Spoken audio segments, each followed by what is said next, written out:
Late နဲ့ lately ပါကွာလေ Late မှာ word class နှစ်ခုရှိပါတယ်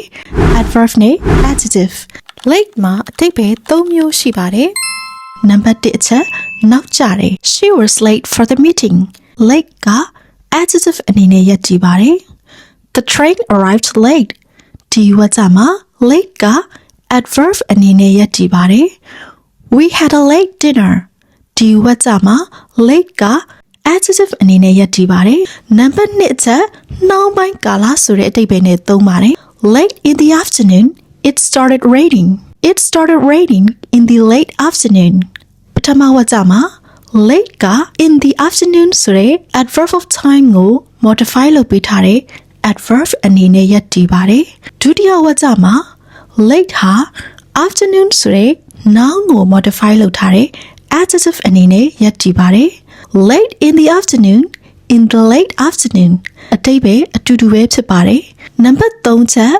ကွယ်လွန်ပြီးတော့ဆိုတဲ့အဓိပ္ပာယ် adjective အနေနဲ့ noun ကို modify လုပ်ပြီးတော့သုံးပါတယ် He made a donation to the school in memory of his late wife ကွယ်လွန်သွားတဲ့ဇနီးကိုရည်စူးပြီးတော့သူကကျောင်းမှာအလှူလုပ်ခဲ့တယ် lately ဟာ adverb ဖြစ်ပါတယ် lately မှာနောက်ကျတယ်ဆိုတဲ့အဓိပ္ပာယ်လုံးဝမရှိတော့ပါဘူးအခုတလောဒီရက်ပိုင်းဆိုတဲ့အဓိပ္ပာယ်မျိုးဖြစ်ပါတယ် lately ကို present perfect သို့မဟုတ် present perfect continuous tense နဲ့တွဲပြီးတော့သုံးလေရှိပါတယ် I've been quite busy lately အခုတလောကျွန်တော်တော်တော်လေးအလုပ်များနေတယ် I've been going out a lot lately အခုတလောကျွန်တော်အပြင်ခဏခဏထွက်ဖြစ်နေတယ် Lately I've been going to bed late အခုတလောကျွန်တော်မိုးချုပ်တော့မှအိပ်ယာဝင်ဖြစ်နေတယ် Lately အခုတလောဆိုလိုတယ် going to bed late နောက်ကျမှအိပ်ယာဝင်နေဆိုတဲ့အဓိပ္ပာယ်ဖြစ်ပါတယ်ဒီဝါကျလေးနှစ်ကြောင်းကိုဖြည့်ကြည့်နော်